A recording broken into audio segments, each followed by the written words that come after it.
Good evening, ghoulies and ghosties and long-leggedy beasties. This is Alex, coming at you from the underworld, and welcome back to another episode of...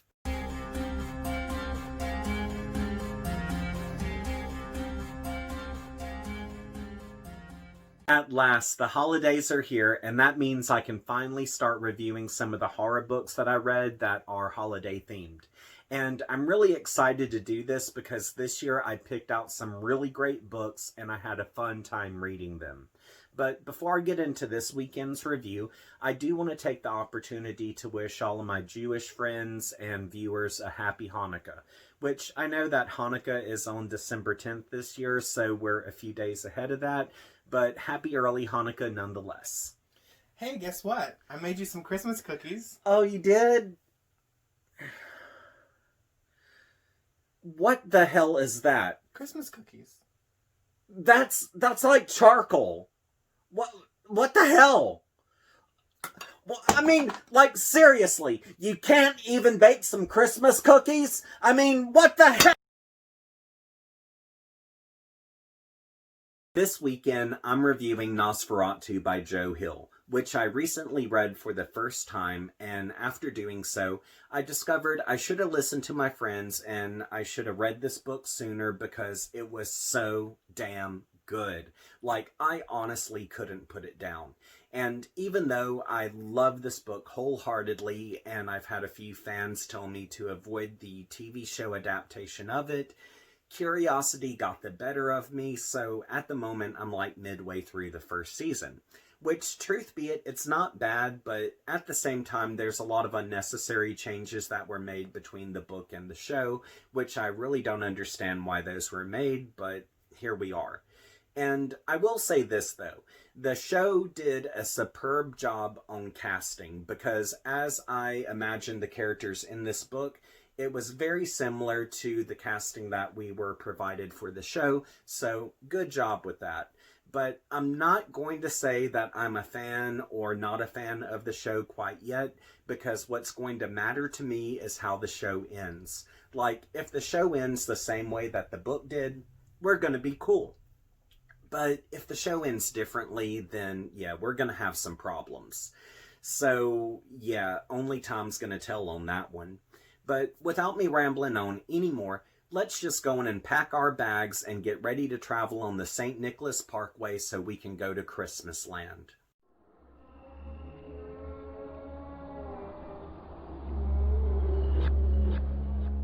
Nos4a2 by Joe Hill is about a young adult who is named Vic McQueen, and we discover early on she has the ability to create what is known as an enscape, which only a few people can manifest an enscape, because for this to be in our existence, you have to have the correct tool and you have to be extremely creative. Now with Vic, her tool is her bike, and whenever she rides her bike, she can manifest a bridge which allows her to go through space and time, and this also allows her to find lost items. However, there is a darker force at work here by the name of Charlie Manx, and like Vic, he can also create enscapes, which his tool is a Rolls-Royce Wraith by the name of Nos4a2, and he uses this to drive to his fantasy world of Christmas Land. Also, he uses it to abduct children, and as the children are in his car, Manx drains them of their innocence, and in turn, this causes Manx to become young again. Well, once the child is drained of everything, the child has become this horrible monster that Manx then drops off in Christmas Land. And as the abductions continue, Manx is soon to meet his match because his path is just crossed with Vic McQueen.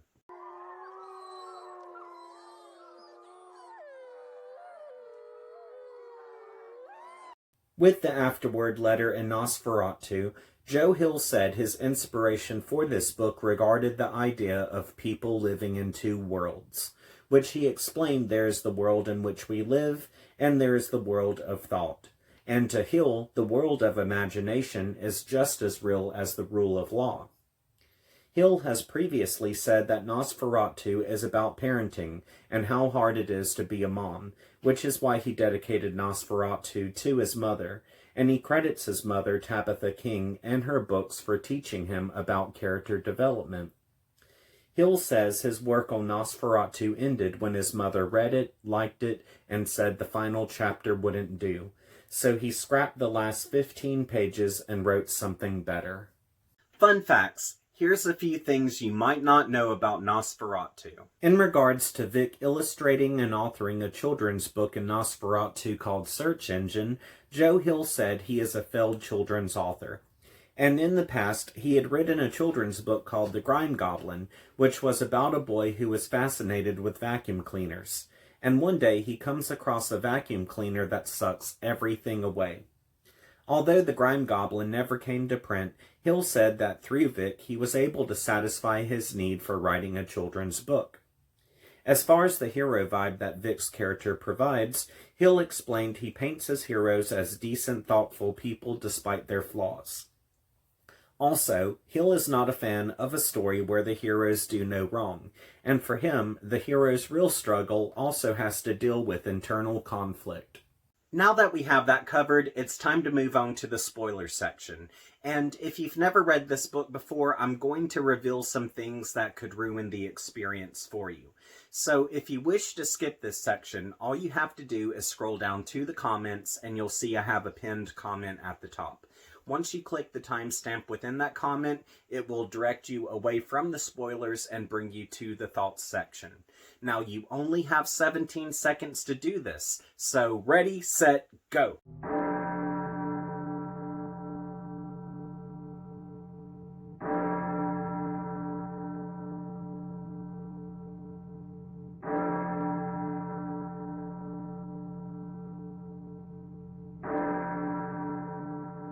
Since everyone's had the opportunity to click away, I'd like to talk about a few of my favorite moments, which the first one that comes to mind regards the graveyard of what might be.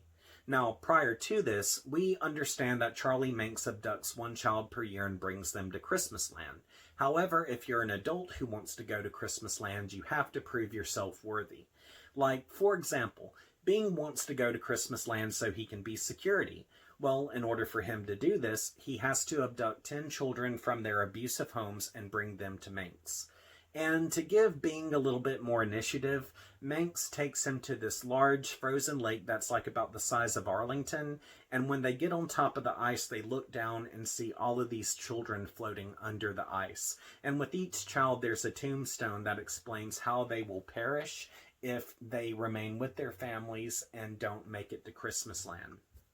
So, I really appreciated this scene because it was so original. Like, I had never read or watched anything like this ever before, and the description was pretty kick-ass. Plus, I appreciate how it feels like Joe Hill was bringing attention to how many children live in a toxic environment. So, yeah, that was pretty important. Now, the second moment that I really enjoyed was when Bing finally bit the dust. And what happens here is Vic gets lured into the house asleep. And once she's in there, she doesn't realize how deep in shit she is, but Bing throws her into the basement where he plans to gas her up so she's more so under his influence, and then he's going to brutalize her. Well, Bing gets down in there, turns on his gas tank, and he puts the mask on top of Vic's mouth and nose, and he's just about to get that puff of gas to hit her. Well, she pulls the tubing out of the tank, and this causes them to scuffle. Well, she's able to get some distance between herself and him, and this is when she pulls a lighter from her pocket, lights it, tosses it at the gas tank, which Bing is still holding, and this causes Bing and the tank to explode. And, like, this piece of shit just goes everywhere, and it was poetic. It was totally poetic, because he does so much crap throughout this book where I just wanted to slap the hell out of him. And with this scene, I literally stood up and cheered. So, yeah, if you're wondering who I'm going to bitch about in tea time, wonder no more. We'll get there in a minute. Now, the final moment that I really enjoyed was the grand finale. And there was a hot minute there where I was afraid we weren't going to see Christmas Land in its entirety. But lo and behold, the final battle takes place in Christmas Land. And when we get there, it feels like just this wonderful winter wonderland that I would love to be if I was a kid. That is until we see the Christmas tree, because on this one particular huge-ass Christmas tree, we have severed heads, arms, legs, guts. and they're all just hanging off of the branches, decorating it, and it's just gross as hell. Well, adding on to this, we have where the children of Christmas Land emerge, and their skin is pale white with black veins, soulless eyes, and hook-like teeth. And the teeth go all the way down their throats. So yeah, pure nightmare fuel. Well, to add on to this, each kid has their own weapon. So yeah, pretty damn creepy. Now, this is when Vic shows up in Christmas Land so she can get her son back from Manx. And when he refuses to give Vic her son back, she explains that the explosives that she has on her, which is known as Ampho, is going to blow this place sky high if she doesn't get her son back. Well, of course, Manx doesn't listen to her, so she rides around on her motorcycle blowing shit up left and right. Well, of course, the children of Christmas Land attack, and she ends up getting some wounds that she will not be able to recover from. Still, she has some gumption, so she's able to get her kid, and eventually she kills Manx because he follows her out and she kills him in her bridge that she always crosses. And once she brings her child to safety, the inevitable happens where Vic dies. And I mean, even though I knew this was going to happen, I hated for it to happen because I loved her so much as a character. And there's very few times I've cried at the end of the book, but y'all, this book almost made me reach for the tissues and a bucket of ice cream.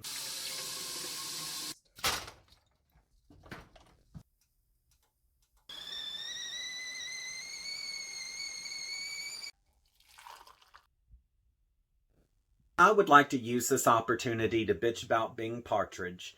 Now, even though he thinks he's doing something good here by rescuing what he thinks are abused children, he is still a serial rapist and a serial killer. And also, on top of all of that, he's a sniveling little dickweed. Like, this man totally deserved at any point in the book for someone to tap dance on those pitiful little raisins that hang below his little piece of gristle.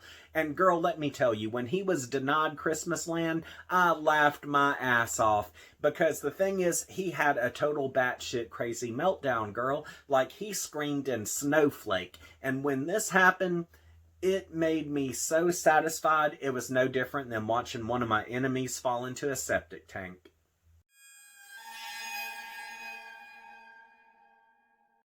Nos4a2 had some damn good character development, originality, and strong themes. Like, character-wise, Vic totally was vibing as a superhero. And even though she does some pretty kick-ass things throughout this book, at the end of the day, she's just a flawed human being. As a matter of fact, there's a lot of flawed human beings in this, with the exception of Manx and Bing, because those characters become progressively worse. But like with the McQueen family or Maggie, I totally felt sorry for the shitty hand that they were dealt, and even with characters like Lou. That man had a heart of gold, but he was still flawed. And because of the depth that was put into these characters, I became quickly invested, and there were times that I became choked up in regards to their well-being. So, because of all of this, I really feel like out of the Joe Hill books I've read, the cast in this one is probably his best. And as far as originality is concerned, I really appreciated how Hill took the concept of the vampire and made it his own thing. Like, with this book, the vampire doesn't drink blood. The vampire here ends up using the wraith to drain the innocence of his victims. So that was something I had never seen before. And I really also appreciated the whole concept of Christmas Land because it felt like what would happen if Pennywise the Dancing Clown left the circus and went to the North Pole. Which, by the way, there's some Easter eggs in this book in regards to Lovecraft and Pennywise, so be sure to look out for those.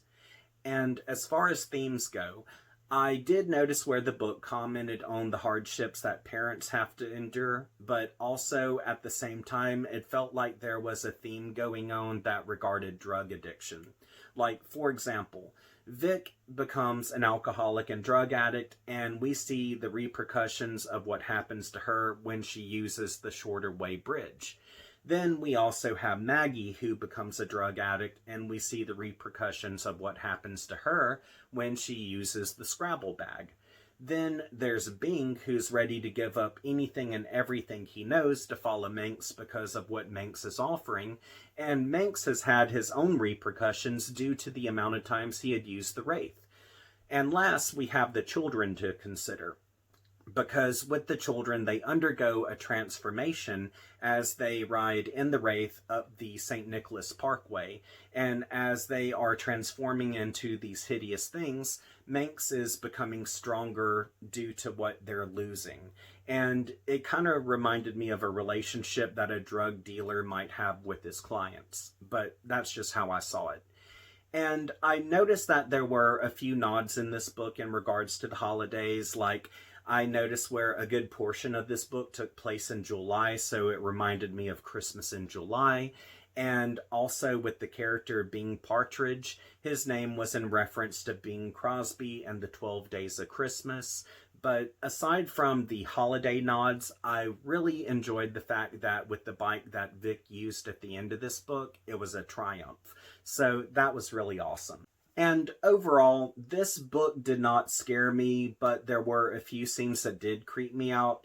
It's just that, for the most part, I was held in suspense, and I honestly could not stop reading. Due to its holiday theme, Nos4a2 by Joe Hill is the perfect book to read during this time of year. And as far as my own enjoyment goes, this is not a thin book whatsoever. Normally, a book of this size would take me about a week and a half to read. So when I sat down to start reading this, my intent was just to read a few chapters. Well, before you know it, I was midway through the book, and eventually I had to put it down because I had to adult, which that sucked. But the next day, I jumped right back into it, and I read the book within the matter of 2 days. And that's really saying a lot because I've never done that before.